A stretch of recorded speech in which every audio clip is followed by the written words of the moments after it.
अब हम बेसिकली जो है बिलिंग के बारे में जो है डिस्कस करेंगे। हमने अकाउंट क्रिएट करना जो है वो देख लिया। हमने थोड़ा इंटरफेस को जो है एक्सप्लोर करना सीख लिया। आई होप आपने थोड़ा इंटरफेस को जो है देखा हो, चीज़ें जो हैं वो कोशिश की हों, आपने थोड़ा एक्सप्लोर करने की कोशिश की हो अलग अलग जो है टूल्स एंड सेटिंग्स पर जाके और इधर की तरफ। अब हम चल लेते हैं बिलिंग की तरफ। जो है बिलिंग की जो है मैंने आपको बताया कि आपने टॉप इधर राइट कॉर्नर पे जो आपके टूल्स एंड सेटिंग आएगी, टूल्स एंड सेटिंग्स आप दबाएंगे, उसके बाद आएगी बिलिंग। बिलिंग मेथड में जो है आप जाएंगे सेटिंग्स में। ठीक है, एक बार और रिपीट कर दूं। आपका इंटरफेस कुछ यूँ दिख रहा होगा। अगर कुछ डिफरेंट दिख रहा है तो आप कोशिश करें टूल्स एंड सेटिंग ढूंढने की, वरना जो है आप सिंपल जो है वो बिलिंग पे जो है यहाँ लिखेंगे तो बिलिंग आपकी इधर की तरफ सेटिंग्स की तरफ आ जाएगा। आप डायरेक्ट क्लिक कर सकते हैं और आप डायरेक्ट जो है उस विंडो पे आ जाएंगे। बट जो लोग इसमें जो है कंफर्टेबल है, मैं उनको लिहाज से जो उनको समझा देता हूँ। टूल्स एंड सेटिंग्स पे हम गए, बिलिंग्स पे हम गए और हम सेटिंग्स में गए। सेटिंग्स में हमने क्लिक कर दिया। सेटिंग्स में जब आप आएंगे तो उसके बाद आपको कुछ इस तरह की जो है विंडो शो होती है। इस विंडो में शो करने के लिए मतलब आपका ये कि बिलिंग कंट्री आप चूज़ कर लेंगे और यूएसडी आप चूज़ कर लेंगे। ये सब उस सूरत में है कि ये सब आप जो है वो खुद कर रहे हैं, ये चीज़ आप खुद हैंडल कर रहे हैं। अगर आपका अपना कोई बिजनेस ओनर है आप, या आपको किसी क्लाइंट ने कोई रिस्पॉन्सिबिलिटी दी है ये चीज़ करने की, तो उस सूरत में जो आप कर देते हैं, आपने सिंपल जो है वो अपनी बिलिंग कंट्री डालनी है। आपकी करेंसी अमूमन उसी लिहाज से जो है वो बाय डिफ़ॉल्ट जो है वो चेंज हो जाती है। उसको जो हमने फिर आगे जाना है, ऑर्गेनाइजेशन का नाम, ऑर्गेनाइजेशन की टाइप। ऑर्गेनाइजेशन आपके पास दो ही है, इंडिविजुअल है, ऑर्गेनाइजेशन है। कार्ड की बेसिस पे भी डिपेंड कर रहा होता है आप क्या यूज़ कर रहे हैं, डेबिट कार्ड या क्रेडिट कार्ड। हम लोग आजकल के डिजिटल वर्ल्ड में जो है हम कार्ड की डिटेल्स जैसे नॉर्मली डाल रहे होते हैं वैसे ही डालेंगे। इसमें नथिंग कोई कॉम्प्लिकेशन इस तरह की कोई चीज़ नहीं है। आपने सिंपल अपना वही जो है वो कार्ड का जो है वो आपने नंबर जो है डाल देना है, add card details, card number आपने डाल देना है। उसके अलावा आपने जो है कार्ड का नेम डालना है, पोस्टल कोड आपने डाल देना है जो भी आपके इलाके का हो, जो भी आपको फील हो रहा हो जो सही है। उसके बाद जो है आपने जो है वो सबमिट कर देना है, तो आपकी कार्ड की डिटेल्स जो है वो सबमिट हो जाती हैं। मेरा ऑलरेडी अकाउंट क्रिएट हुआ हुआ है तो that is the reason I don't need to add the card number and card name. आप इसमें जो है सिंपल अपना कार्ड नंबर कार्ड नेम डाल देंगे, ये अपनी मंथ ईयर सीवीसी जो आपके कार्ड के पीछे मौजूद होती है उसमें आप डाल देंगे। यहाँ जो है आप अपना एक्सपायरी जो है वो डाल देंगे, कब तक जो है वो वैलिड है। ठीक है। एक चीज़ जो ध्यान में रखनी है वो ये है कि आपको $50 का जो है वो आपको बेसिकली सॉर्ट ऑफ वो आपको बजट प्रोवाइड कर देते हैं शुरू में। रीज़न बीइंग कि एक तो एक इंसेंटिव देते हैं कि आप जो है गूगल एड्स को जो है एज अ प्लेटफॉर्म यूज़ करें और अपने एडवर्टाइजिंग के लिए। सेकेंडली ये कि इस $50 में आप जो है थोड़ी टेस्टिंग कर सकते हैं। आप एक प्रोडक्ट को इस्तेमाल करने से पहले जो है बेसिकली वो एक सैम्पलिंग देते हैं जैसे लोग, तो फ्री के तौर पे आप यूज़ कर सकते हैं। इसमें आप अपने ऐड चलाएं, कैसा रिजल्ट आ रहा है वो देखें, क्या क्या जो है आपको सर्च टर्म्स आ रही हैं, अलग अलग चीज़ें जो आ रही होती हैं। तो बेसिकली आप इम्प्लीमेंटेशन जो कर रहे हैं उसमें जो है ये चीज़ आपको जो है वो फ्री प्रोवाइड करते हैं कि जी आप इसको टेस्ट रन करके देख लें, ड्राई रन करके देख लें, मगर एक छोटे बजट में। $50 is not a big budget obviously, but बहरहाल when you are getting something for free तो आप उसको जो है वो आप आजमा के देख लें कि कैसा जा रहा होता है। कुछ चीज़ें दिमाग में जो रखनी होती हैं जो उसमें मेंशन भी है। एक तो ये कि आपको $50 वो दे देंगे जो कि एक हफ्ते के अंदर अंदर जो आपने कंज्यूम करना है, वरना वो ख़त्म हो जाता है। सेकेंडली ये कि आपको जो है वो ऑटोमेटिकली जो है वो चार्ज हो जाएगा महीने के फर्स्ट में। ठीक है, या फिर जब भी आपका जो है वो थ्रेशोल्ड जो है वो रीच हो जाएगा। इसमें लिखा हुआ है you'll be charge automatically on the first of each month if your balance reaches your payment threshold before then you'll be charge immediately. क्या मतलब है इसका?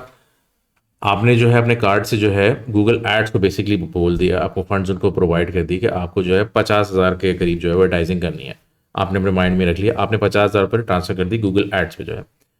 अब बिल फर्ज आप कहते हैं कि जी आपने एक महीने में ऐड जो है चलाया, एक महीने में आपके 40,000 जो खर्च हुए, तो उसमें जो है फिर ये होगा कि 40,000 जो है आपके महीने की शुरुआत में जो है वो कट जाएंगे, जो आपने ऑलरेडी प्रीपेड जो है उसमें डलवाए हुए। अगले महीने आपके बच गए 10,000 रुपये, फिर वो कंज्यूम होने शुरू होंगे। मगर होगा ये कि जब बाय द टाइम आप मज़ीद जो 10,000 जो आपने आपके बच्चे हैं जब वो खर्च हो जाएंगे 5 तारीख, 6 तारीख या 10 तारीख तक, उसके बाद आपका कार्ड जो है फिर वापस चार्ज हो जाएगा और आपको अपने फंड जो है वो वापस ऐड करने पड़ेंगे। इसको मैं अगर सिंपल मानों में एक्सप्लेन करूँ, आपने बेसिकली एक प्रीपेड जो है वो एक्सपेंस जो है वो बेयर करना पड़ेगा। अगर आपने बजट जो है आपका बजट जो है वो 50,000 है और आपको लग रहा है कि 50,000 का बजट एक महीने के लिए काफ़ी है, तो एक महीने के अंदर अंदर जो है वो कंज्यूम अगर हो जाता है तो वो कट ऑफ हो जाएगा। मगर तो ये है कि अगर कंज्यूम जो है वो नहीं होता, अगर उससे कम होता है, मतलब जल्दी बजट ख़त्म हो जाता है 50,000 का, बिल फर्स्ट 25वें दिन में जो है ख़त्म हो जाता है, तो आपका कार्ड जो है वो 25वें दिन में ही जो है वो चार्ज होके आपको प्रॉम्प्ट करेगा कि आपने और फंड्स जो है वो ऐड करने हैं इमीजिएटली। इसका मतलब यही है, थ्रेशोल्ड अगर आपका जो है रीच हो चुका है तो आपको चार्ज इमीजिएटली आप कर लिए जाएंगे। और फिर 25वें दिन जो है वो आपको बोलेगा कि आपको जो है वो फंड्स ऐड करने की जो है वो ज़रूरत पड़ेगी, जिस सूरत में आपने फंड्स जो है उसको मज़ीद ऐड करने हैं। इसमें फिर ये है कि आपने सिंपल उस सूरत में ये है कि आपको फिर चार्ज उसी हिसाब से जो है वो होगा। उसके बाद जो है आप सबमिट कर देंगे तो सिंपल आपका पेमेंट जो है वो, अगर कोई इशू नहीं हो रहा होगा कार्ड वगैरह में तो आपको जो है वो, अगर कोई इशू हो रहा होगा तो आपको बता देगा, अगर इशू नहीं हो रहा होगा तो सिंपल आपकी पेमेंट की तरफ जो है वो चला जाएगा। आपकी पेमेंट से जो है जितना आपको फंड जो है वो ट्रांसफ़र करने हैं आप उसका अमाउंट बता देंगे, आपके फंड जो है वो ट्रांसफ़र हो जाएंगे उस सूरत में जो है। देखें, ये तो उस सूरत में है कि जब आप ये सारी चीज़ें अपना खुद की बेसिस पे जो है वो कर रहे हैं। अगर क्लाइंट आपसे बोलता है कि वो, हो सकता है क्लाइंट जो है वो कंफर्टेबल ना हो सकता है आप खुद कंफर्टेबल ना हो किसी क्लाइंट का कार्ड ऐड करने में। अक्सर का जो है वो ट्रस्ट की बात होती है, क्योंकि नए नए आप फ्रीलांस में अगर प्रोजेक्ट कर रहे हैं तो आपने लेवल ऑफ ट्रस्ट जो है वो बिल्ड करना होता है। तो बहरहाल अगर आपको क्लाइंट जो है वो ये बोल रहा है कि बिलिंग मेथड जो है हमारा फाइनेंस का बंदा डाल देगा या वो खुद डाल देंगे, या आप खुद चाह रहे हैं कि वो बिलिंग मेथड जो है अपना खुद डाले। अच्छा देखें, एक चीज़ का ध्यान ज़रूर रखना है कि जब भी आप बिलिंग का कर रहे हो काम, अपना कार्ड जो है वो इस्तेमाल जो है वो नहीं करिएगा। रीज़न बीइंग कि अगर आपका कार्ड इस्तेमाल हुआ और फॉर एनी रीज़न आपका कार्ड जो है, आपकी जो वेबसाइट थी जो आप जिस पर आप काम कर रहे थे क्लाइंट की, वो किसी तरीके से जो है वो बैन हो गई फॉर एनी रीज़न, आप प्रोडक्ट जो है सही इस्तेमाल नहीं कर रहे थे, आप पॉलिसी के अगेंस्ट जा रहे थे, एक्स वाई जी न्यूमरस रीजंस होते हैं। अगर आपका कार्ड जो है वो बैन हो गया तो फिर आप वो कार्ड इस्तेमाल वापस नहीं कर सकते गूगल के किसी भी प्लेटफॉर्म पे, दैट इंक्लूड्स आपका प्ले स्टोर एज वेल। आप उसके लिए भी जो है आप यूज़ नहीं कर सकते हैं। तो ये थोड़ा सा रिस्की बिजनेस होता है, दैट इज़ द रीज़न कि आई रिकमेंड कि आप हमेशा जो है वो क्लाइंट का कार्ड ही यूज़ करें, बिलिंग मेथड हमेशा क्लाइंट की यूज़ करें। अच्छा, एक चीज़ और दिमाग में रखनी है कि ये ऑटोमेटिक मेथड है जो हमारा कट ऑफ होता है, थ्रेशोल्ड वाली चीज़ जो है। जो बड़े क्लाइंट्स होते हैं जिनकी जिनकी क्लाइंट्स की रिक्वायरमेंट अलग होती है, उनका मैनुअल जो है वो काम भी हो रहा होता है। मतलब ये कि वो क्रेडिट लाइन प्रोवाइड कर देते हैं कि जी ठीक है, आप अभी जो है वो पैसे जो है मत दिएगा, आपके क्रेडिट लाइन जो है वो प्रोवाइड कर दें कि जी जितने भी इनके टर्म्स एंड कंडीशंस होती हैं, 10 लाख, 5 लाख, 8 लाख, आप वो पे कर दें। जब वो आपके हो जाएंगे तो आप उसकी पेमेंट कर दें, तो फिर आपका नेक्स्ट जो होता है। मगर ये बड़ी ऑर्गेनाइजेशन के लिए है। तो इन केस अगर आप गुजरो इस चीज़ से कि आपको ऑटोमेटिक मेथड और मैनुअल मेथड नज़र आता है, तो ऑटोमेटिक वो है जो आपको अभी ये सामने नज़र आ रहा है। So don't be confuse with that.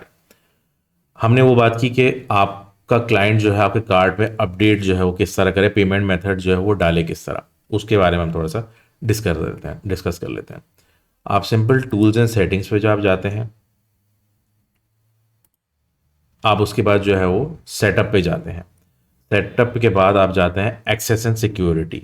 ठीक है, एक्सेस एंड सिक्योरिटी पे आप क्लिक करते हैं।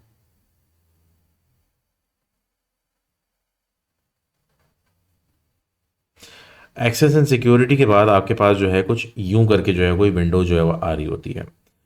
आपको बेसिकली जो आपका टास्क अभी है एट द मोमेंट, तो आपने बेसिकली उनको जो है अपने जो यूज़र है, आपका जो फाइनेंस का बंदा है, आपका जो क्लाइंट है, उसको आपने डेटा प्रोवाइड करने, उसको आपने बेसिकली एक्सेस प्रोवाइड करना है, जिसके थ्रू जो है वो आपका पेमेंट मेथड जो है वो डाल सके। तो इस सूरत में जो है हम क्या करते हैं, हम बेसिकली जाएंगे ऐड पे और उस बंदे का ईमेल आईडी डाल देंगे जिस बंदे को हमने प्रोवाइड करना है एक्सेस, कि वो अपनी बिलिंग जो है वो डिटेल्स जो है वो डाल सके ताकि आप अपना ऐड चला सकें। आप सिंपल यहाँ अपना ईमेल आईडी डालेंगे और नीचे जो है यहाँ बिलिंग चूज़ कर लेंगे। आप अगर नीचे देखें भी तो उसके पास जो जो चीज़ें उसको प्रोवाइड की जा सकती हैं, जो जो चीज़ें उसको देख सकती हैं, क्योंकि अक्सर लोगों को जो है थोड़ी सी मतलब ऑब्वियसली इशू हो रहा होता है कि वो हमारी डिटेल्स ना देख लें, किस यू नेवर नो कि कौन किस नीयत से देख रहा है। बहुत से लोग जो है वो ट्रस्ट लेवल उनका जो है नहीं होता है, तो आप बेसिकली उनको इतनी डिटेल्स दे रहे हैं कि वो सिर्फ बिलिंग इन्फॉर्मेशन देख सकें या एडिट कर सकें billing information. That is the two things that they have access to. उसके अलावा उनके पास कोई ऐसा एक्सेस नहीं है जो जिस तरीके से जो है वो आपका डेटा जो है किसी तरीके से वो ग्रैब कर सकें या व्यू कर सकें बेसिकली जो। उसके लिए अलग अलग और चीज़ें मौजूद हैं जो कि हम आगे फर्दर जो है वो एक्सेस एंड सिक्योरिटी का जब टॉपिक डिस्कस करेंगे तो हम उसमें जो है वो ये चीज़ें इन डिटेल डिस्कस करेंगे। आप सिंपल इन्विटेशन सेंड कर देंगे, उनके पास जो है एक ईमेल आ जाएगी। ईमेल में जो है उनको मेंशन हो जाएगा कि आपको एक्सेस जो है प्रोवाइड कर दिया गया है। उस पर क्लिक करेंगे, उनके पास जो है वो इस किस्म की विंडो आ जाएगी, और आप चाहें तो आप उनको गाइड कर सकते हैं कि आप इस तरह से जो है वो टूल्स एंड सेटिंग्स में, बिलिंग में जाके जो है आप सेटिंग्स में जाके जो है वो ऐड कर दें, या जो है वो ईमेल में चीज़ें जो है वो प्रोवाइडेड होंगी, या ओवर द फोन भी आप कर सकते हैं, जो भी whatever way you are comfortable with basically. So यहाँ तक हमारा हो गया बिलिंग का ताल्लुक, और अगर आपको किसी को बिलिंग के लिए एक्सेस प्रोवाइड करना है उसका ताल्लुक जो है। अब हम नेक्स्ट टॉपिक की तरफ जो है वो चलते हैं।